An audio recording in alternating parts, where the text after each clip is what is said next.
Last time on part 3 of the Flinders Ranges, we enter the locked gate of BLINMAN and discover the secrets that lie behind the gate. Seeing firsthand the hidden secrets of the Flinders Ranges, and I meet two amazing people and they show me the BLINMAN hut.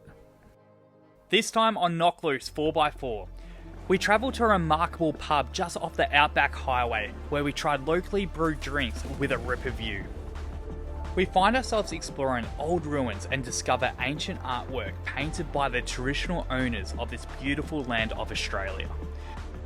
We also learn the full history of the Flinders Ranges, from the good, the bad and everything in between. And get caught up in an Aussie Outback store. It is bucketing cats and dogs at the moment, and the thing is it's getting worse and worse, so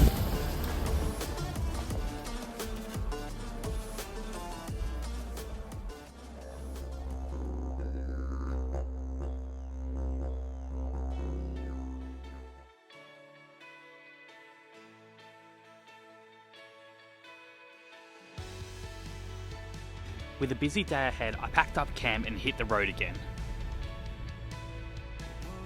So I'm heading down to Lee Creek. There's a food works down there, so I just need to stock up on some supplies as well as some water. But on the way there, I stumbled across these ruins. Check this out. On the Outback highway of Parachina lurks an old cottage ruin called Palachina Fettler's Cottage. Throughout my travels of the Flinders Ranges, I found the old cottage was one of the most intact and preserved ruins that I came across on my trip. The ruins are open and you're able to explore the different areas of the old cottage. I couldn't find much information on these old ruins, but I believe they were built in the late 1800s and were a vital resting place for the travellers heading in and out of the Flinders Ranges. Now it lays abandoned, full of graffiti and travellers' initials engraved in the walls. This is a historical landmark that reminds us about our forgotten past. So a lot of people have scratched into the wall, but one of the older ones that I'm finding is Muzzy was here in 1951. Or unless he was born in 1951. I'm not too sure. Muzzy, if you watch this video, please explain.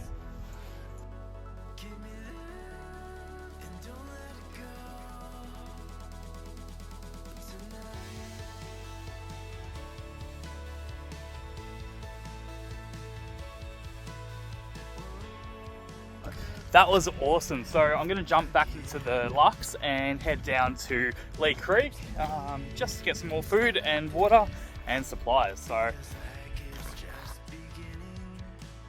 I highly recommend travelling to see Parachina Fettler's Cottage ruins, as it's just off the highway and you don't need a four-wheel drive like Arkaroo ruins.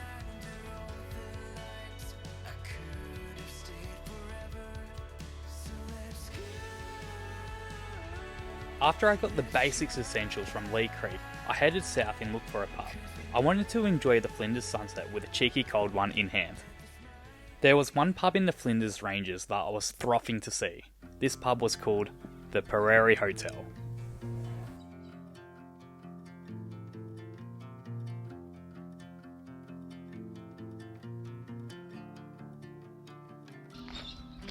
On the road, I've been away for far too long, but now I'm on my way back home. I hear the west winds calling out my name. They're telling me to head your way, down your road and past your gates. Keep your eyes on the horizon. I was looking to belong when I'd already found my home.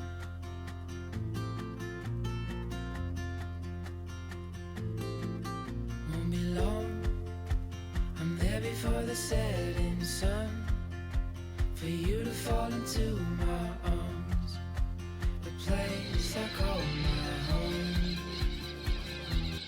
The Prairie Hotel makes their own craft beers and ale, and I would highly recommend you try their limited edition Hoppy Brown Ale. This time of the day brings out all the cheeky galahs out to play. I had the biggest smile as I absolutely love galahs, and I watched them play in the gum trees as the golden sun goes down in the distance. I sat back and spoke to many travellers at the pub, sharing stories and memories of my adventure.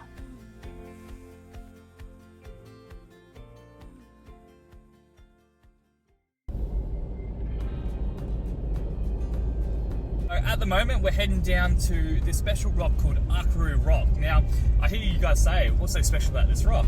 Well, this rock has some of the oldest Aboriginal artwork still intact and painted on this rock face. So I'm really excited to go check it out for myself.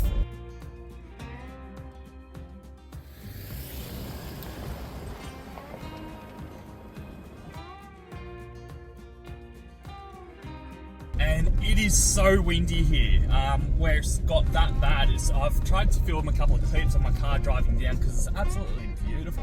Every single time that I've filmed it, the tripod's just gone flying and the camera's gone flying. So if I'm not talking too much, it's purely because of the wind, and I'm going to do a fair few voiceovers anyway, so that's the reason why.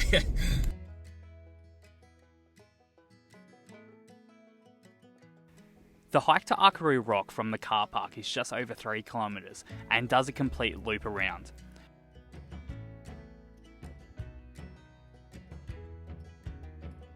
Make sure you wear your good hiking boots as the trail is quite steep with sharp jagged rocks. As you hike up the mountain, the plains open up, showing a picture-perfect cliff top of the Flinders Ranges.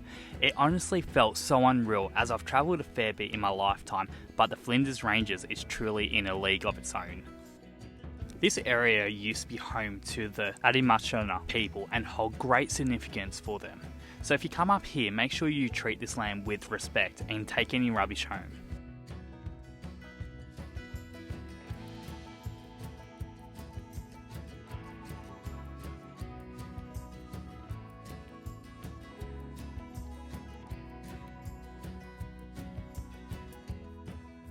Entering Arkaroo Rock, there's a big viewing platform where you can admire the ancient rock art that is believed to be 5,000 years old behind a fence.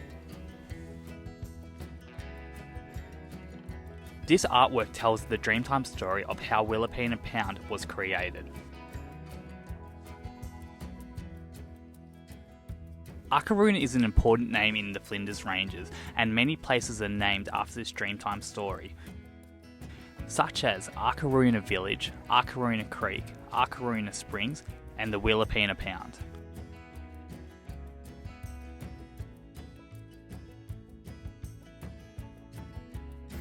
What a sight that was. So now I'm heading back down to the car because it's just starting to rain now.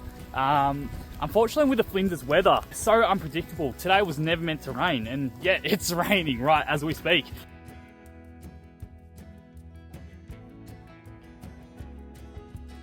When I was walking up here, I turned around and there was this gorgeous view, and I was going to save it for the walk down to show you guys. But I've got something even better.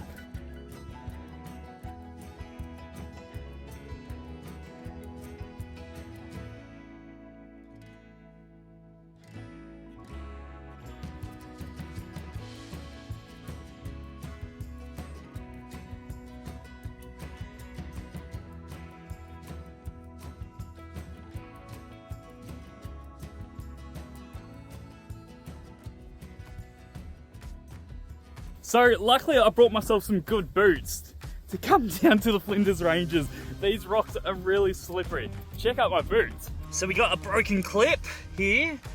We've got some extra airflow there. We've got some more airflow there, so it's aerodynamic. So this one's not too bad actually.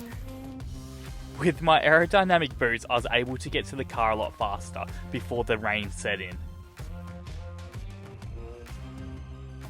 So I've just made it back to the car and it's raining cats and dogs out there, so I'm quite, actually quite wet, but it was 100% worth it.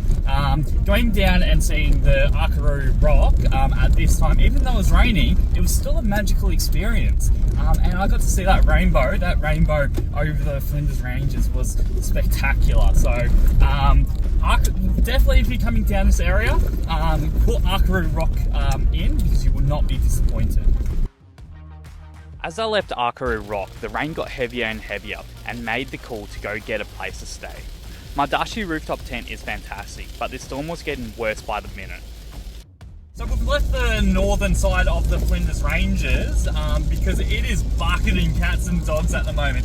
And the thing is, it's getting worse and worse. So because I've got the rooftop tent, I really don't want to pitch it up in like a full-blown storm. It's just like, you know, it'll handle it. It's just not ideal. And also, I don't really have a dry area, so I'm going to be trekking all this mud and everything inside. So I could see lightning in the distance and drove everywhere from Willapena Camp Resort to Hawkner and even Corn, and no one had accommodation. So I had no choice but to drive all the way to Port Augusta just to find a roof over my head. Every single place is booked out, so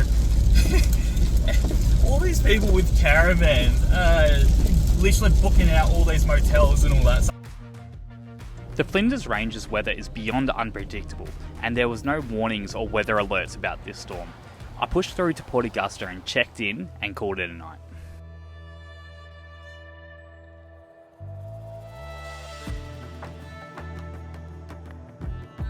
So what an absolute crazy night last night was. So coming down from the Flinders Ranges, getting absolutely pelted with rain, where it was bad enough, I drove all the way down to Port Augusta.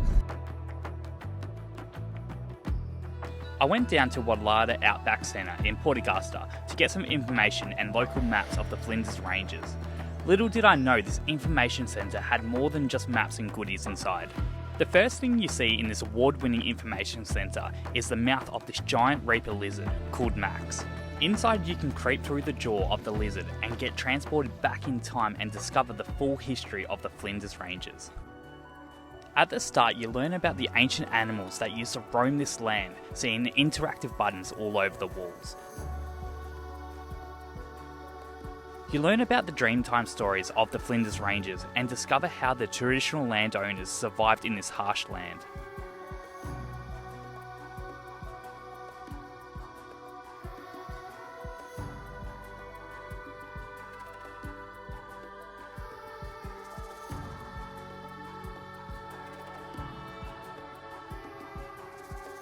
Learning and understanding how to respect water out in the outback was critical of the survival of the traditional owners of this land.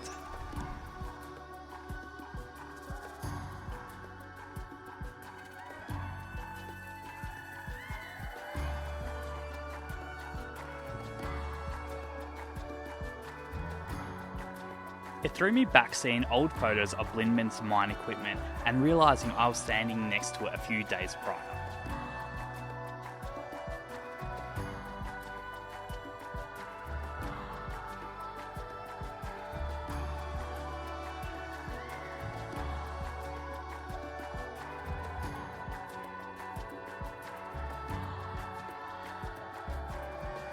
I wasn't expecting to have so much fun at an information centre, and I can see why it is award winning.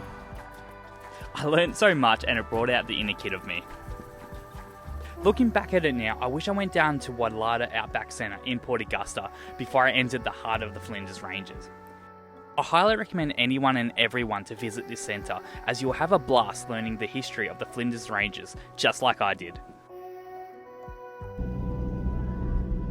After the insightful tour, I jumped back into the Lux in search for a camp spot to call home for the night. I was keen to rest up as I had another busy day ahead of me tomorrow. Next time on Knock Loose 4x4. We see the famous Pitchy Ritchie train and learn why this old steam train was so important of the outback of South Australia. I also think I found the best silo in Australia, but I'll let you guys be the judge of that one. And discover another breathtaking gorge in the Flinders Ranges. So make sure you guys join me on my last episode of the journey to the Flinders Ranges in South Australia.